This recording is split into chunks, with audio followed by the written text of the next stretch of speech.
pernah ku ragu akan kasih setiamu yang selalu nyata di hidupku.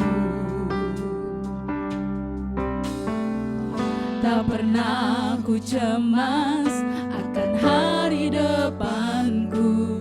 Yesus yang menjamin hidupku. Oh, setiap harimu aman dalam-Mu. Ku akui ku takkan bisa menjauh dari-Mu, dari kasih-Mu yang selalu ada. Ku akui ku tak akan bisa lepas dari pelukan-Mu. Tuhan, Kaulah terang hidupku. Ku akui ku tak akan bisa menjauh dari-Mu, dari kasih-Mu yang selalu ada. Ku akui ku tak akan bisa lepas dari pelukan-Mu. Tuhan, Kaulah terang hidupku.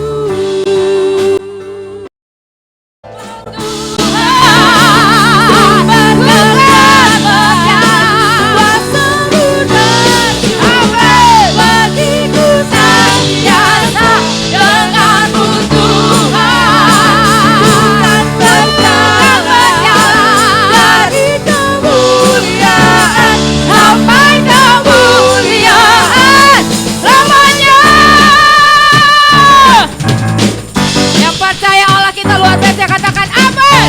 Yang percaya Allah kita dasar katakan haleluya.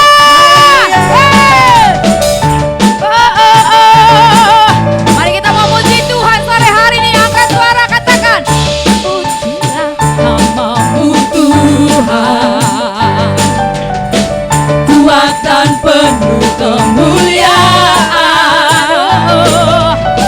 Satu suara kami nyatakan, kebesaran-Mu tetap selamanya.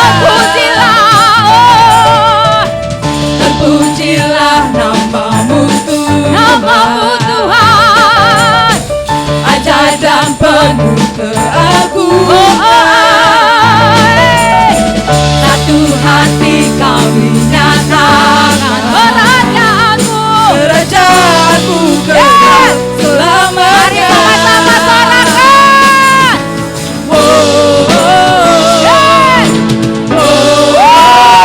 Engkaulah Raja atas dunia, yang menghancurkan kutuk dan membebaskan jiwa. Kami bersorak bertepuk tangan Tuhan, percaya dan meminta untuk selamanya. Bersuka di dalam Tuhan. Bapak Ibu yang mengasihi Tuhan, yang mendengar suaranya, mari sama-sama katakan, terpujilah nama-Mu Tuhan, yang kuat dan penuh kemuliaan. Kuat dan penuh kemuliaan. Satu suara kami nyatakan, kebesaran-Mu Tuhan, kebesaran-Mu tetap selamanya. Ya katakan,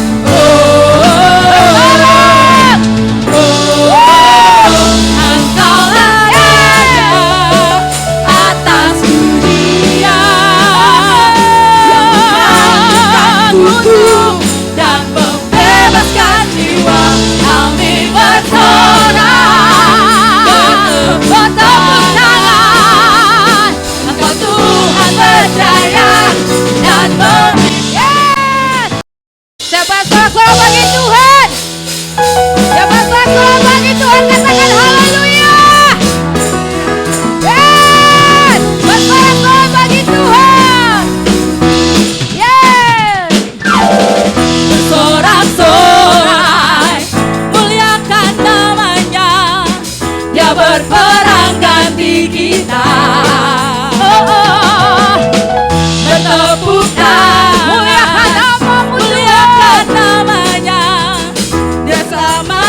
jiwa kita. Mari sama-sama katakan, satu-satunya penebus. yes, Kalahkan bangkitan hidup. 1, 2, 3, yes, Tuhan yang memberi kemenangan bersama kita, di dalam kita. Masuk dalam kemuliaannya, Dia perlindungan dan pengharapan.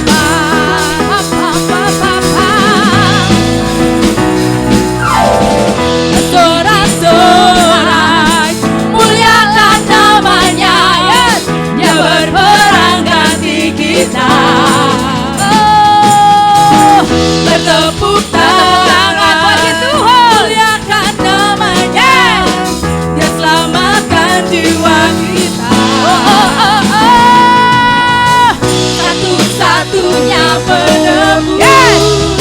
Kalahkan maut, bangkitkan hidup. 1, 2, 3, yes, Tuhan yang memberi kemenangan bersama kita, di dalam kita. Masuk dalam kemuliaannya, yang perlindungan dan pengharapan. yes, yang bersuka di dalam Tuhan.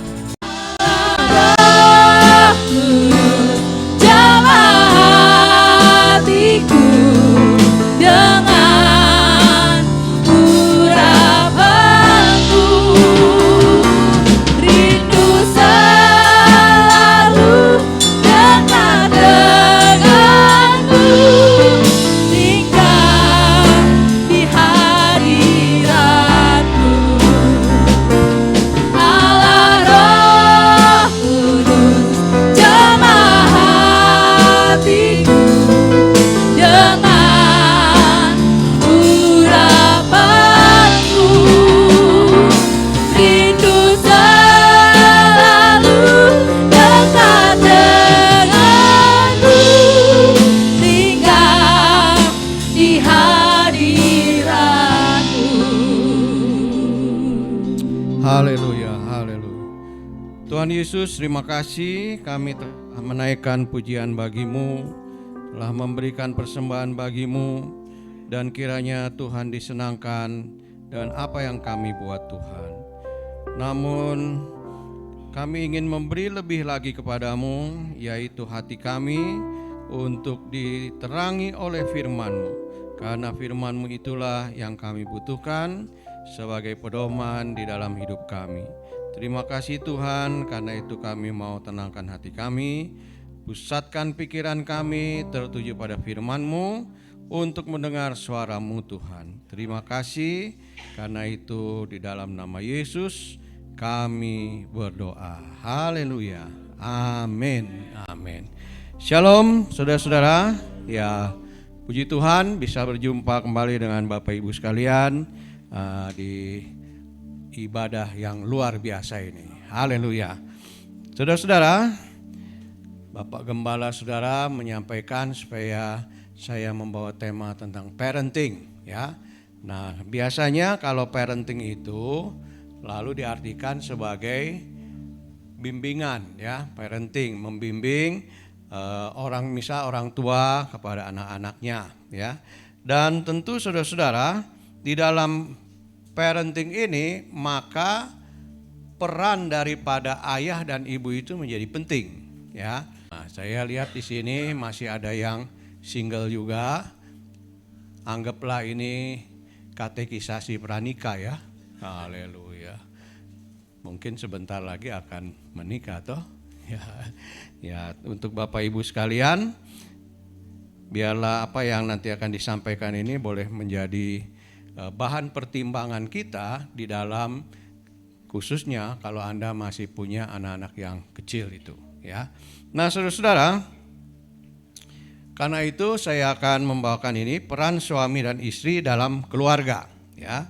Peran suami istri dalam keluarga.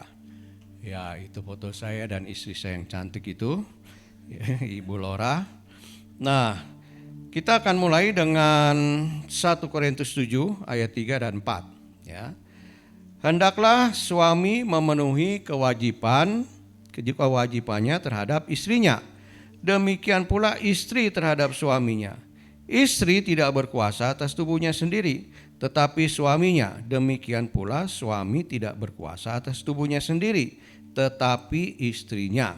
Nah, saudara-saudara, di dalam ayat ini dijelaskan bahwa untuk suami dan istri punya kewajiban, sama-sama punya kewajiban ya. Tidak boleh lalu istri bilang, kamu kan yang bapak keluarga, kamu imam dalam rumah ini, ya kamulah kewajibanmu itu mesti lebih banyak. Enggak, saudara ya. Lalu suami juga bisa bilang, kamu kan yang di rumah jaga anak-anak, tapi anak kita nggak naik kelas, kamu gimana? Wah, jadi ribut saudara. Ya kenapa? Karena tidak tahu atau belum tahu memenuhi kewajiban masing-masing. Ya. Nah jadi saudara-saudara, kewajiban itu merupakan satu hal yang namanya aja wajib. Jadi harus dikerjakan. Ya. Secara seimbang. Nah ini yang saya ingin katakan. Secara seimbang antara laki dan perempuan itu. Ya. Jadi Tuhan itu menciptakan keluarga, suami dan istri itu dengan tugasnya. Ya, tugasnya masing-masing. Ada yang spesifik untuk pria, ada spesifik juga untuk wanita. Ya, jadi sekali lagi harus memenuhi kewajibannya terhadap pasangannya itu. Kalau dia sudah punya anak, kewajiban terhadap anak-anaknya. Dan yang namanya wajib kalau tidak dijalankan pasti terjadi satu konsekuensi. Kenapa tidak dijalankan? Padahal kalau kita baca di Alkitab itu kewajiban-kewajiban yang harus dikerjakan itu Tuhan berikan kewajiban itu tujuannya untuk apa, saudara? Demi kebaikan kita, ya, demi masa depan yang lebih cerah. Ya, tapi kalau kita nggak mau lakukan kewajiban, bagaimana? Ya sama lah, kalau dulu kita sekolah, kewajibannya apa? Belajar. Lalu kalau nggak belajar, besok mau ulangan, nggak boleh belajar lah. Konsekuensinya apa sudah? 0, dapatnya mungkin ya nilainya nggak bagus. Lalu konsekuensi yang lebih beratnya apa? Nggak naik kelas ya. Itu kan merusak masa depan sudah ya. Jadi jangan karena kita tidak melakukan kewajiban kita, lalu masa depan keluarga kita jadi rusak, ya. Nah banyak orang itu kan nggak pikir panjang, saudara ya. Pikirannya pendek. Pokoknya hari ini aja lah, ya. Pokoknya saya punya ego terpenuhi. Tapi dia nggak pikir itu masa depan itu, ya. Wah ini dia tidak bertanggung jawab ya kepada Tuhan yang memberikan kewajiban itu terhadap kita ya. Nah juga dikatakan tadi ya, istri tidak berkuasa atas tubuhnya sendiri tetapi suaminya. Demikian pula suami tidak berkuasa atas tubuhnya sendiri tetapi istrinya. Ya kalau sudah belum menikah terserah, itu tubuhmu sendiri kan. Mau patah-patah ya itu terserah ya karena belum menikah. Tapi kalau udah menikah, tubuh kita ini bukan tubuh kita lagi sendiri, sudah. Tubuh saya bukan milik saya sendiri aja, tapi juga istriku. Kenapa? Kalau saya patah-patah, saya bisa melakukan kewajiban saya? Enggak bisa, saudara. Ya, jadi berantakan juga kan. Masa depan keluarga kita jadi berantakan juga, saudara. Aku tidak merawat ego saya aja. Pokoknya yang penting kepuasan saya, makan apa aja, nggak usah atur-atur. Istri mau atur nggak boleh, nggak usah atur-atur. Tahu-tahu stroke, berantakan nggak masa depan ini?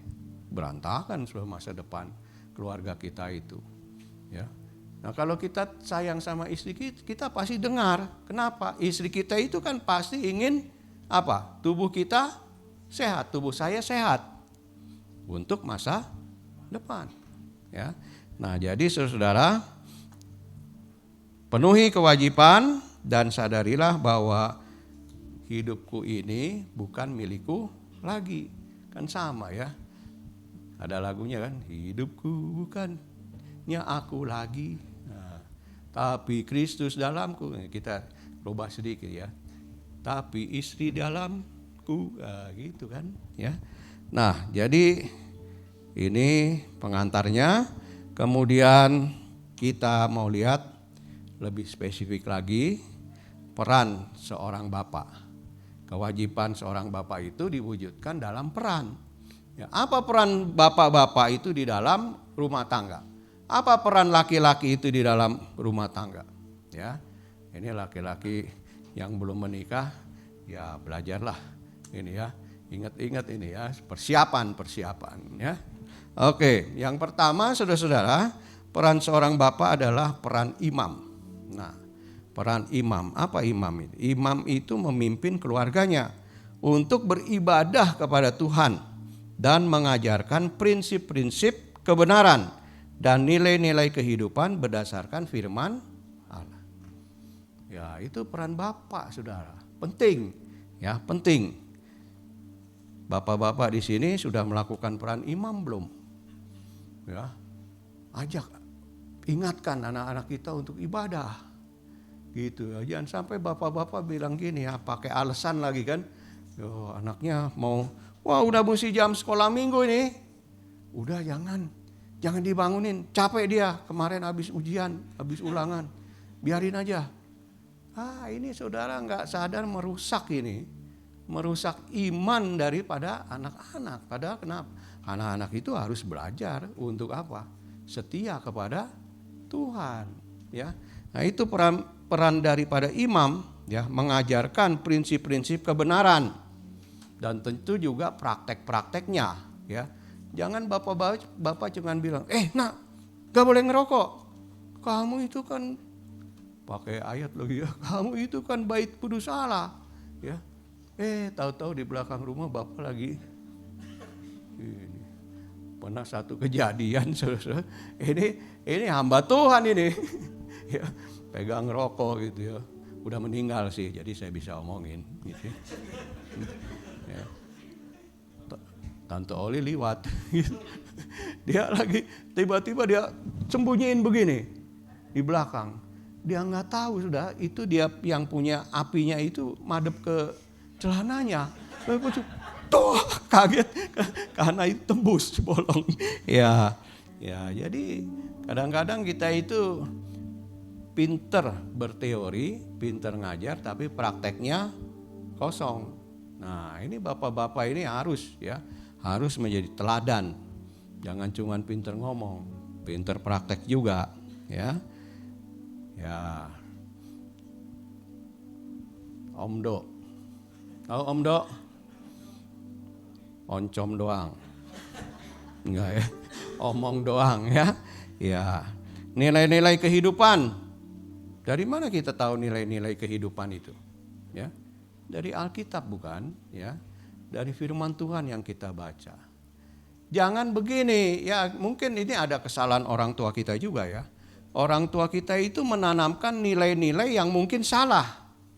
Karena apa? Ada budayanya gitu kan? Ya, opa dan oma kita mungkin orang tua kita masih terikat dengan budaya yang kadang-kadang itu bertentangan dengan Alkitab.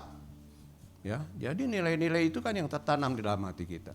Nah, kita ini harus melakukan pemutusan, harus berani, dan kita harus menilai, menganalisa lagi. Oh, nilai-nilai yang ini mah nggak sesuai Alkitab nih, kita mesti delete. Jadi kita tidak mengajarkan nilai-nilai yang salah kepada anak-anak kita. Oh, kalau nilai-nilainya salah, saudara, bahaya gitu ya.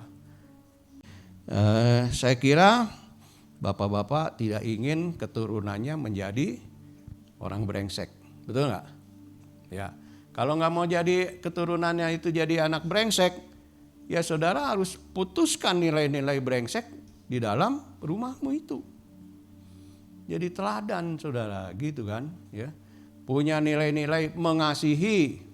Nanti kalau udah menikah, kamu harus mengasihi istrimu ya. Nasihat orang tua begitu kan, ya. Kasihi istrimu itu dengan baik, kasihi suamimu itu dengan baik. Tapi di rumah dia dapatnya belajar apa? Tiap hari dia melihat papa mamanya.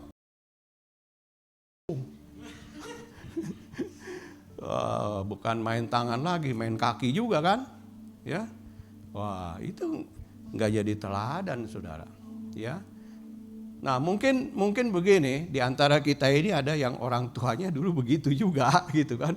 Wah, apalagi tentara gitu, pakai rim apa itu kopel yang, nah itu mesti di stop, ya.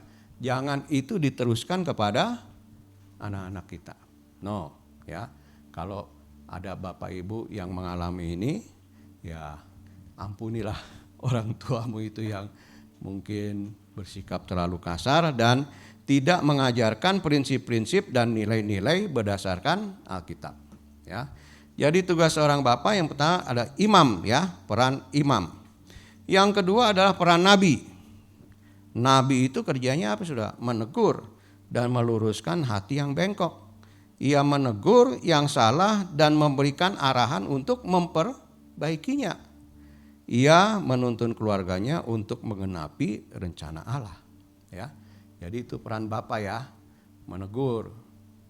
Jangan jadi bapak gampangan, saudara. Anaknya begini, udahlah. Biasa anak-anak begitu. Lah kalau dibiasakan begitu, lalu jadi apa? Jadi habit ya, jadi kebiasaan. Lalu dia jadi budaya itu. Ya, yang salah itu dibiarkan aja. Oh, nggak boleh, sudah. Bapak-bapak harus tegur, ya. Anakmu itu, ya, kalau salah tegur, ya. Karena firman Tuhan kan bilang juga boleh, ya, apa? Pakai rotan.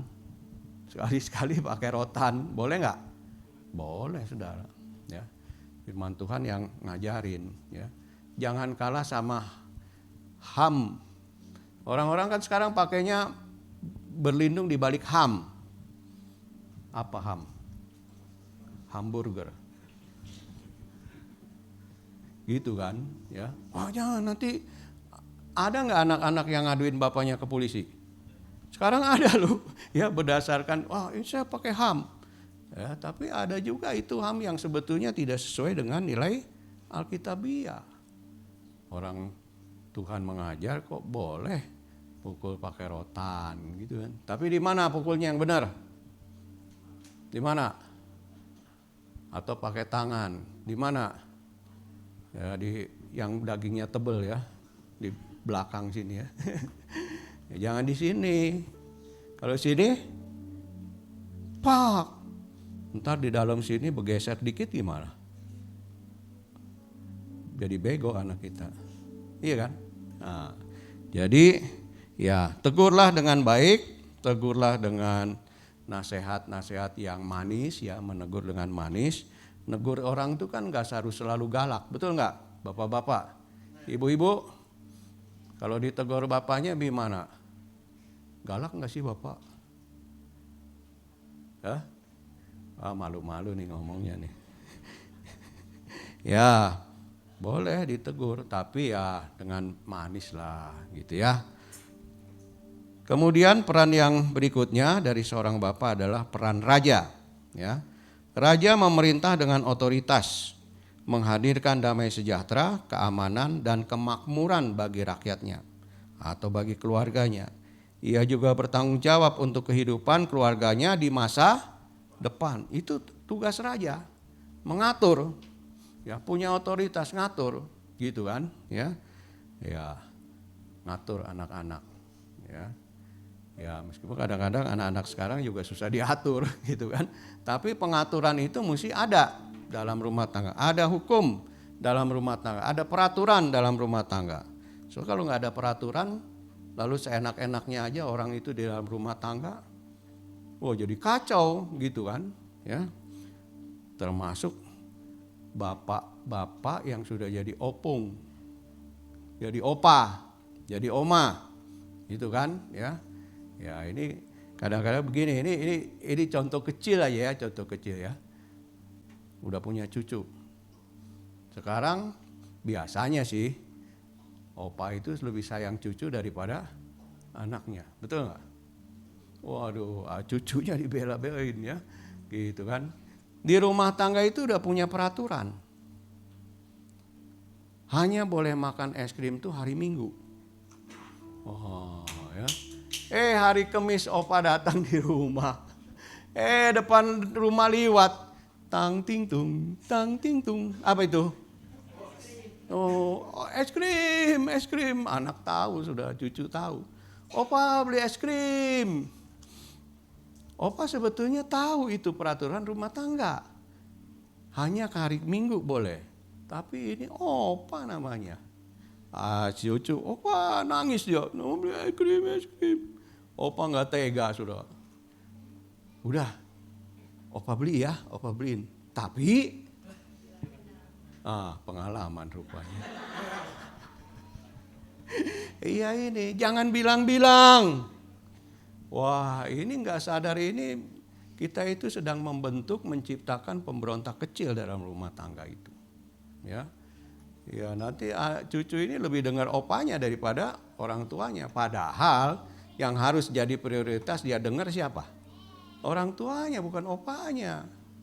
Begitu kan ya.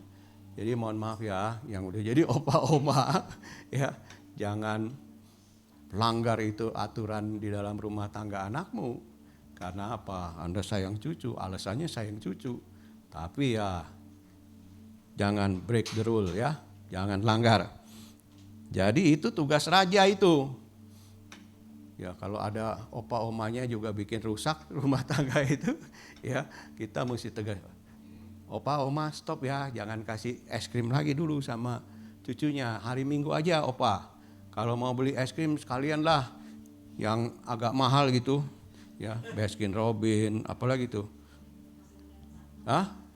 Häagen-Dazs. Ya, jangan yang cuman Campina, Häagen-Dazs gitu kan. Ya.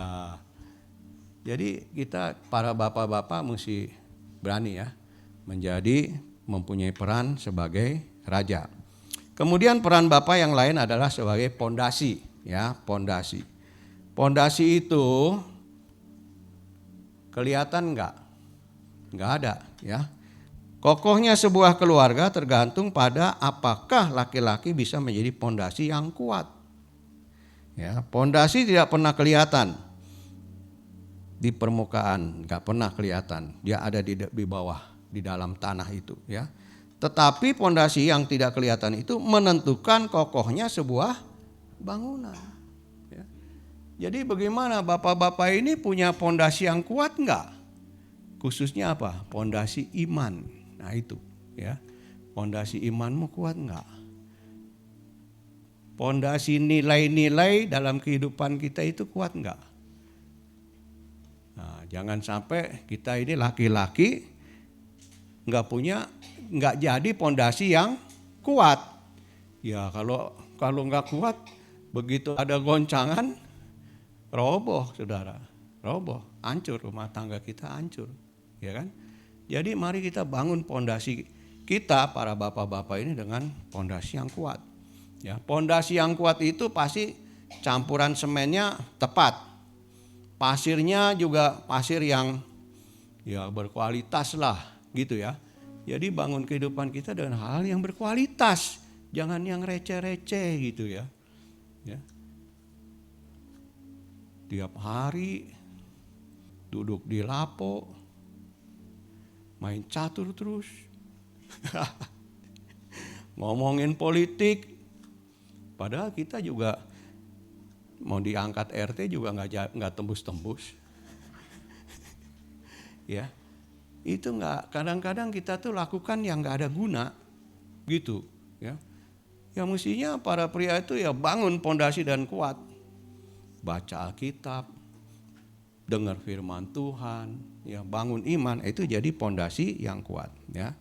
Jangan cuman bapak-bapak itu mau kelihatan maco, badan six pack, wangi, klimis, ya, tapi dia nggak bisa atur rumah tangganya dengan baik saudara ya.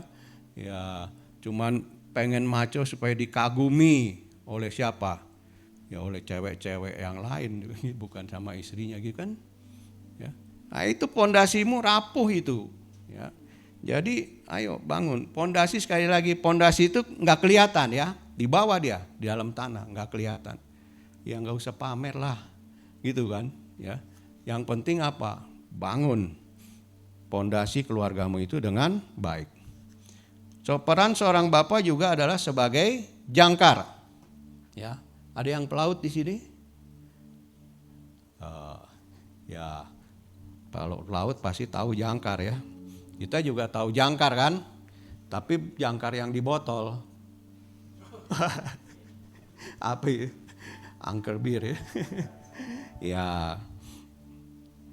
jangkar itu saudara ya penting. Amannya sebuah keluarga tergantung pada apakah laki-laki bisa menjadi jangkar yang kuat. Jangkar itu membuat kapal stabil. Ya, kalau dia berhenti, dia lego jangkar, buang jangkar, maka jangkar itu akan menancap di dasar laut. Ya, dan itu membuat kapal stabil dan tidak terseret arus. Nah, bapak-bapak ini bisa nggak menjadi jangkar itu, menjaga keluarga, perahu keluarga kita itu supaya jangan terseret arus, saudara. Ini kan banyak arus dunia ini yang apa ya? Ya pelan sedikit, tahu-tahu kita diseret udah jauh, baru kita sadar, wah udah jauh dari Tuhan, wah anak udah kena narkoba, wah anak udah pergaulan bebas, baru kita sadar. Kenapa? Bapaknya diam aja, ya dia nggak bertindak sebagai imam, nggak bertindak sebagai nabi, ya kerjanya cuman duduk-duduk doang. Main catur, bukannya nggak boleh main catur, ya, tapi ya gunakan waktumu yang berharga itu untuk membangun pondasi yang kuat untuk keluarga. Jadi jangkar, ya, jangkar itu juga berada jauh di bawah permukaan air, tidak kelihatan, tapi ia berjasa besar mengamankan kapal di atasnya itu. Ya, jadi ayo bapak-bapak, kita siap ya menjadi jangkar, ya. Kendalikan rumah tanggamu itu jangan sampai terseret oleh arus dunia. Jadi bapak-bapak itu juga mesti ngerti. Ini anaknya, lihat anak-anaknya. Oh, ini kok kayaknya udah mulai melenceng-melenceng ya. Nah, itu saudara. Ya, itu tugas seorang bapak. Berhasilnya sebuah keluarga tergantung pada apakah laki-laki dapat menjadi sumber yang baik dan bersih. Nah itu, ya, laki-laki adalah penentu keberhasilan keluarganya. Jika sumber airnya bersih, maka orang yang meminumnya tidak akan sakit. Tapi kalau sumbernya kotor, saudara, ya udah di sumbernya, di mata airnya itu udah ada bibit penyakit, ya nanti nggak dijaga sumber airnya, ya ntar kebo di situ, babi masuk di situ. Orang juga masuk di situ, ya jadi kotor sumbernya. Lalu orang yang minum di bawah, diambil air dari ya sumber yang kotor itu, dia kena penyakit, saudara.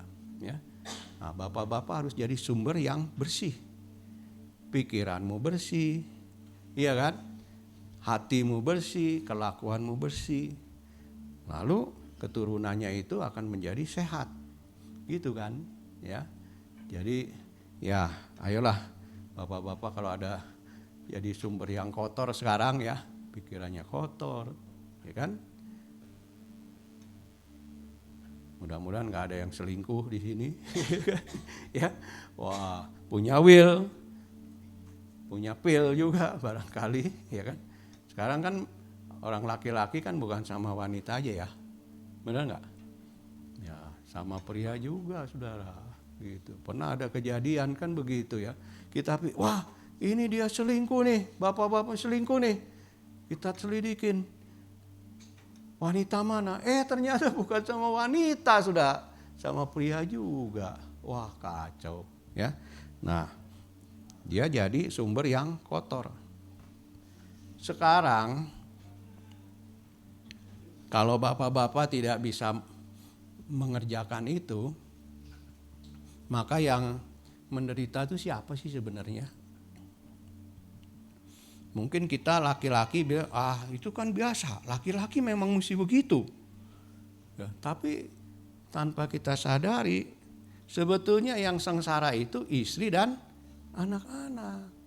Coba kalau reputasimu jelek, ya kita terkenal sebagai apa? Laki, wah bapaknya tuh tukang nyolong, korupsi dia, gitu ya. Bisik-bisik, kedengeran nggak sama anaknya? Bisa kedengeran juga. Siapa yang malu? Siapa yang malu? Keluarga, anak-anak malu, iya kan?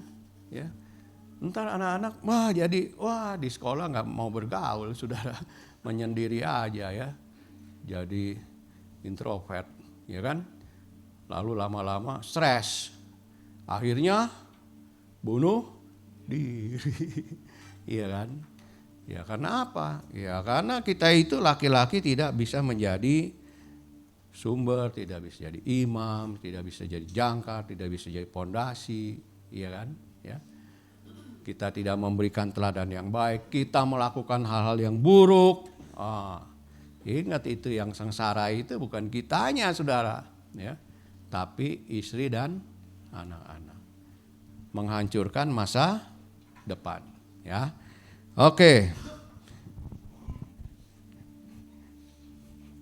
Ibu-ibu, ya sekarang giliran ibu-ibu ya. Haleluya. Ibu-ibu, peran seorang ibu juga banyak, saudara, ternyata ya. Dia adalah seorang penolong. Seorang istri menjadi penolong yang sepadan bagi suaminya. Sepadan itu apa, saudara? Sama level ya, senilai, equal ya, sepadan itu ya. Jadi istri itu menjadi penolong yang sepadan. Dan suami harus melihat istrinya sebagai penolong yang sepadan. Jangan laki-laki itu lihat istrinya sebagai kayak babu aja, saudara. Ya, jangan. Kan banyak laki-laki juga ada yang modelnya begitu, sudah bisanya cuman apa? Perintah. Ya, kalau nggak dikerjain marah dia. Ya, pulang kerja pengennya ada makanan, lupa karena sibuk ngurusin yang lain, ada setrika, ngurusin anak mandi sampai lupa masak. Marahnya keliwatan, sudah ada yang begitu, ya. Ya, itu bapak-bapak yang tidak melihat istrinya sebagai penolong yang sepadan, ya.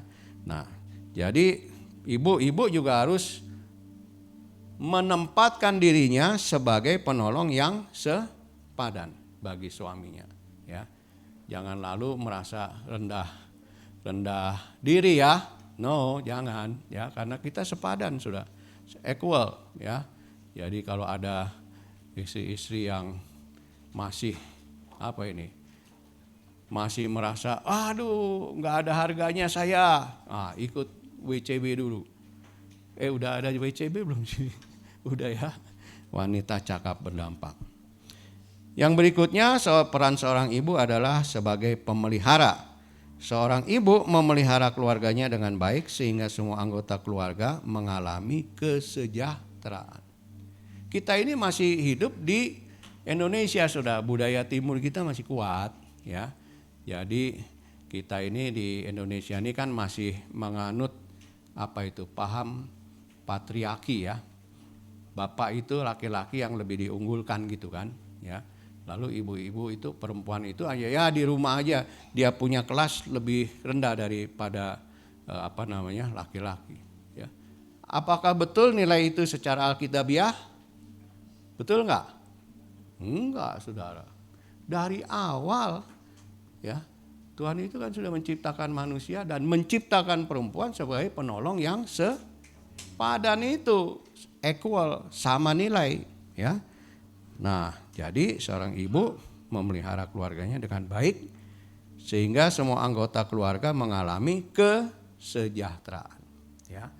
Ya, tadi saya katakan di Indonesia ini ya budayanya masih bapak yang cari uang, ya, itu pencari nafkah, ya. Ibu-ibu itu yang memelihara anak-anak di rumah itu. Biasanya begitu ya. Tetapi sekarang kan sudah banyak wanita juga yang karirnya karirnya bagus ya di kantor, malah ada yang jadi presiden direktur dan sebagainya ya. Nggak apa-apa, tetapi ketika di rumah ya itu peran ibu tetap harus dijalankan ya. Nah, kemudian peran seorang ibu juga adalah dia sebagai pengatur. Seorang ibu yang bijak akan dapat mengatur rumah tangganya dengan baik ya. Mana yang perlu, mana yang tidak perlu. Mana yang kebutuhan, mana yang keinginan. Ya. Termasuk mengatur keuangan dalam rumah tangga.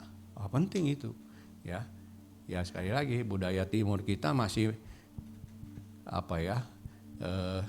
menyerahkan pengelolaan keuangan itu kepada istri ya. Itu dalam kalau katekisasi pranikah itu terakhir kan saya panggil itu dua calonnya itu kan, saya tanya siapa yang ngatur keuangan? Oh istri, kebanyakan sih jawab istri, tetapi ada juga saya Pak, yang laki ngomong saya Pak yang ngatur. Kenapa?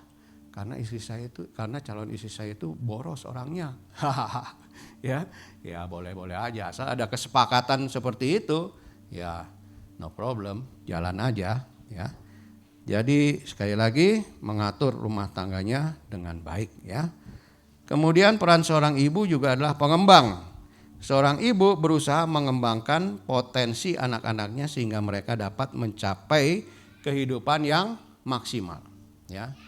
Ya secara ini kita bicara lagi budaya timur ini bahwa lebih banyak anak-anak itu berinteraksi dengan ibu. Karena bapak-bapak itu biasa ya, apalagi Jakarta ya. Ya kalau nggak berangkat lebih pagi macet jalan, pulang mesti lebih malam, banyak lembur. Jadi yang banyak berinteraksi dengan anak-anak ibu. Jadi para wanita ini, ibu-ibu, dia harus bisa melihat potensi apa yang terdapat dalam anakmu itu. Ya. Potensi yang apa ini? Wah, kayaknya dia nih potensinya musik nih. Gitu kan? Ya. Coba tanya Pak Gembala di gereja, ada yang bisa ngajar musik nggak buat anak saya? Ya. Nah, saya tertarik sudah ada satu jemaat kita di GBI di Eklesia Semanan, ya. Itu mereka itu sampai bikin sekolah musik di gerejanya, bikin sekolah musik supaya apa? Ini anak-anak yang potensi musik, ayo masuk ikut sekolah musik itu, ya. Jadi mereka itu nggak pernah kekurangan pemain musik dari sekolah minggu mereka udah main ya sampai dewasa, dan mereka itu lihat potensi anak-anak. Ya jadi ya saya berharap ibu-ibu juga bisa melihat ya potensi anakmu itu ya. Anaknya seneng nyanyi, ya seneng nyanyi, ayo didorong untuk bisa nyanyi yang bagus. Jangan lalu dia mau nyanyi berisik. Jangan begitu saudara ya. Ya punya potensi nari, ini kan potensi nari ini, ya ayo dorong, ya. Jadi mulai dari sekolah minggu udah ada tamborin nggak sekolah minggu? Udah ada tamborin belum sekolah minggu? Ibu-ibu lihat ya, kalau anak-anak yang SD itu punya potensi nari gitu kan kelihatan di rumah suka nari-nari sendiri gitu kan. Ya udah lu latihan tamborin, ya ada kakak-kakak yang ngajarin kan, benar? Mau nggak ngajarin anak-anak udah, ya temukan itu, ya jangan paksa anakmu itu. Ya ada satu kali saudara-saudara, ini nanti kita ngomong di berikutnya ya. Nah ini peran seorang ibu sebagai pendidik. Seorang ibu mendidik anak-anaknya agar mereka mempunyai karakter yang baik, hidup takut akan Tuhan dan kepastian gender. Nah ini penting ya, mendidik. Jadi mendidik, jangan sampai anak-anak itu bertanya, "Ma ini gimana?" Biasanya kan begitu ya, kalau anak-anak mau tanya, "Pak ini susah soal matematikanya nih." Gitu. Lalu bapak-bapak bilang apa? Kebanyakan apa bilang apa? Tanya mama. Ini bapak kurang perhatian ini ya. Sebetulnya sih bukan kurang perhatian ya. Ada perhatian, cuman bapaknya itu agak bego sedikit juga. Jadi dia nggak ngerti soal matematika itu. Ya. Mohon maaf ya bapak-bapak ya. Saya juga bapak-bapak. Ya. Mendidik anak-anak itu ya. Ya, itu kesempatan loh. Kalau anak-anak itu bisa bertanya, berinteraksi, itu harus kita anggap sebagai kesempatan yang indah. Ada saatnya kita itu tidak akan lagi berinteraksi dengan anak-anak. Wah, kalau anak-anak udah masuk usia remaja, pemuda, kita ajak ke jalan sama-sama juga kadang-kadang udah nggak mau, benar nggak? Wah, kita padahal masih pengen pergi sama anak-anak. Anak-anak udah nggak mau. Nah, jadi kalau masih bisa interaksi, ayo jangan jangan sia-siakan kesempatan itu ya. Nah, ciptakan budaya interaksi itu dalam rumah tangga ya. Didik anak-anak dengan baik supaya mereka punya karakter yang baik dan hidup takut akan Tuhan. Ya, itu paling penting. Dan kepastian gender ini juga penting, Saudara, ya. Jadi Saudara, kita ini nggak terlalu percaya atau nggak percaya bahwa kan ada kelompok yang bilang, lesbi, gay itu adalah memang ya Tuhan udah menciptakan begitu. Ada nggak di Alkitab bilang Tuhan menciptakan lesbian dan gay? Ada nggak? Nggak ada. Tuhan itu menciptakan laki-laki dan perempuan. Lalu firman-Nya ini di Kejadian dari awal Tuhan sudah bilang, laki-laki akan meninggalkan ayah ibunya dan bersatu dengan istrinya. Gitu ya, bukan bersatu dengan laki-laki lain. Enggak, Saudara. Ya kan? Bersatu dengan istrinya. Itu kaidah hukum dari awal Tuhan udah bikin begitu. Ya. Cuman kadang-kadang manusia inilah yang mengacaukannya, bukan? Ya itu tugas kita. Mungkin bukan hanya ibu ya, bapak juga ini punya peranan penting dalam kepastian gender anak-anak kita itu. Laki apa perempuan? Ya kan udah jelas kelihatan sudah dari alat kelaminnya itu. Ya. Tapi kan ada orang yang begini sudah, saya pernah temukan juga itu. Ya. Perempuan ini kayak laki ya, maco ya, potongannya pendek, nggak pernah pakai rok. Rupanya apa Saudara? Ya, rupanya ini anak terakhir. Kakak-kakaknya perempuan semua. Jadi bapak dan ibunya itu rindu punya anak laki. Gitu kan? Jadi anak terakhir ini pakaian laki, main pistol-pistolan. Karena apa? Obsesinya itu punya anak laki. Ya. Wah, lalu ya udah besar dia jadi kacau gendernya ini. Saya laki apa perempuan sih? Gitu kan. Jadi yang peran bapak dan ibu itu penting dalam menentukan kepastian gender. Gitu kan. Ya dari kecil itu ya sesuaikan sudah, mainannya disesuaikan. Ya kalau dia laki ya kasih mainan laki, jangan ya sekali-sekali main masak-masakan boleh juga sih. Siapa tahu dia jadi chef ya, gitu kan, ya. Tapi jangan keterusan gitu, ya kan? Ya, itu dalam ilmu psikologi juga belajarnya begitu sudah ya. Jadi ya ayo kita punya peranan penting ya di situ. Ya, tadi soal pendidikan itu sudah ini kejadian betul nih. Ya. Jangan paksa anakmu itu, ini apalagi yang anaknya udah mulai besar. Wah, kamu mesti masuk ekonomi ya. Wah, kamu mesti masuk kedokteran ya. Tenang aja, papa punya banyak duit. Ya, masukin kedokteran sudah. Ya, ada kejadian nih ya. Bapak ibunya dosen. Ya. Ya udah akhirnya dia ikuti kemauan orang tuanya ya. Ya kalau ke dokter itu kan cuman ada sampai sarjana kedokteran, lalu dia mesti ambil profesi gitu ya. Nah, jadi dia udah sampai kedokteran esket aja, sarjana kedokteran. Udah selesai, nggak mau lagi terus. Kenapa? Ya karena nggak sesuai dengan keinginannya. Ya. Ada satu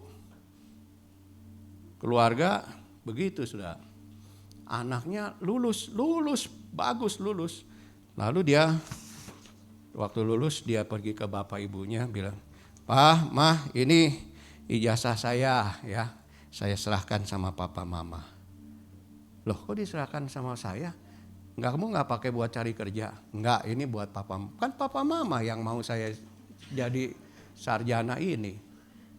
Sekarang saya mau sekolah lagi sesuai yang saya mau." Buang duit, buang waktu, saudara. Benar nggak? Ya, buang duit, buang waktu. Kenapa? Karena dia itu cuman mau menyenangkan papa mamanya aja. Tapi papa mamanya nggak tahu menyenangkan anaknya. Ya, nah, jadi ini namanya kan kita belajar parenting ya. Jadi ya coba lihat-lihat dulu lah ya. Ya boleh nanti sekali-sekali itu di anak-anak yang udah SMP ya. SMP ini ya ini mumpung belum masuk SMA kan ya.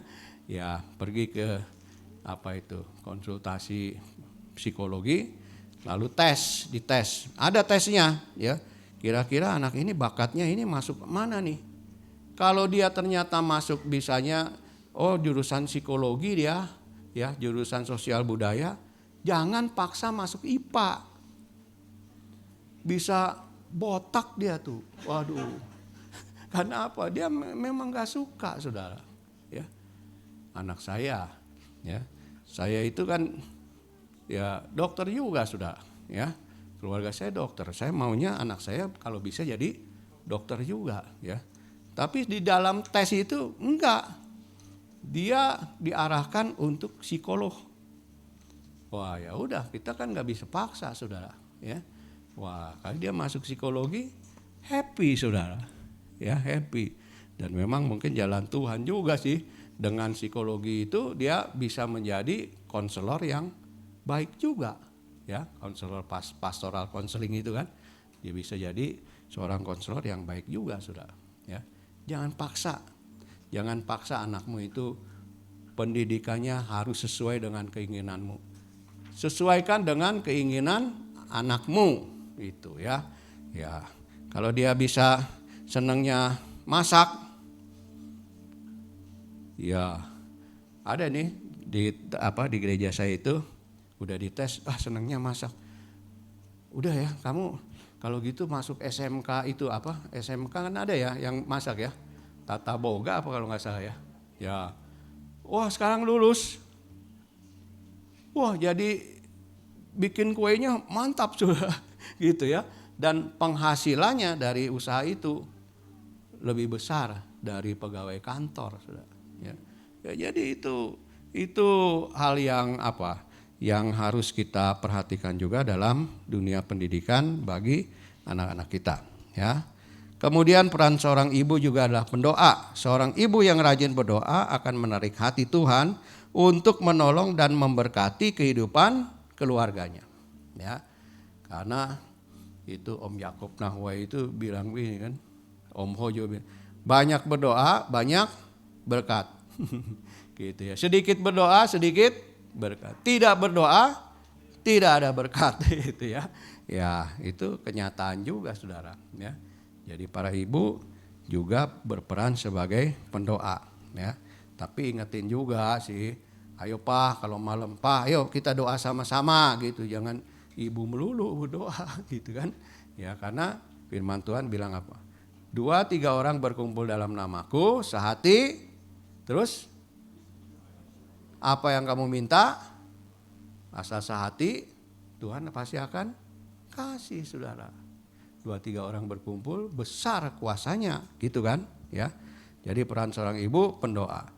Peran seorang ibu adalah juga penyelamat. Seorang ibu yang hidupnya saleh akan memenangkan hidup suaminya yang tidak taat kepada firman.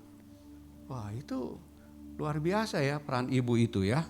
Ya, itu ayat terakhir nih 1 Petrus 3 ayat 1-3 ya. Demikian juga kamu hai istri-istri, tunduklah kepada suamimu, supaya jika ada ya di antara mereka yang tidak taat kepada firman, mereka juga tanpa perkataan dimenangkan oleh kelakuan istrinya.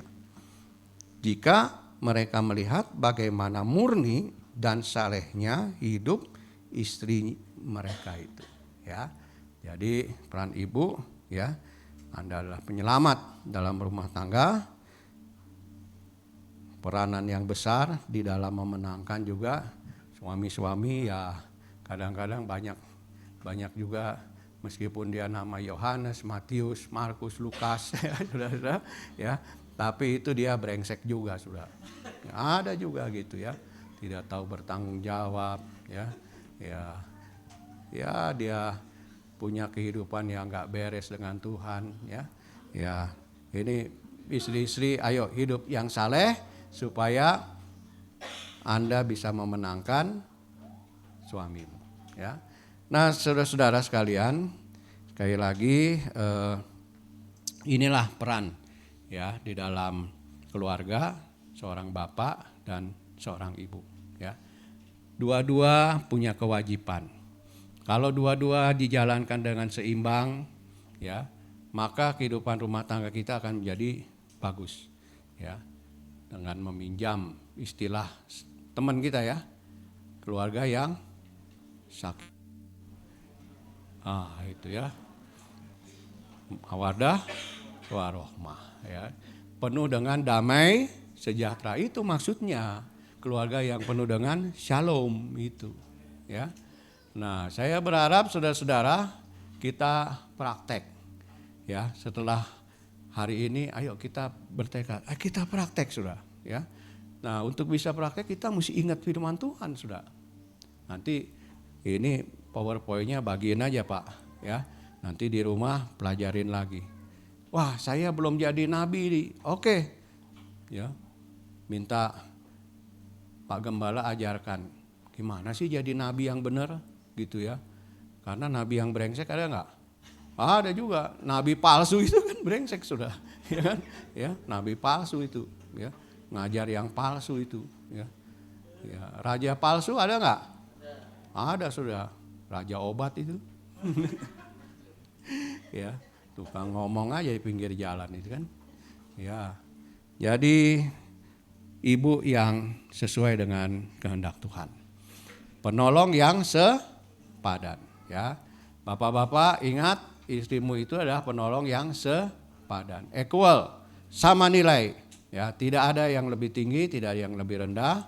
Anda harus melihat istri Anda itu sebagai teman sepenciptaan, ya, teman sepenciptaan. Demikian firman Tuhan, dan biarlah dari hari ini saya berdoa supaya saudara-saudara mempunyai keluarga yang lebih baik lagi di hari ke depan. Amin. Mari kita berdoa.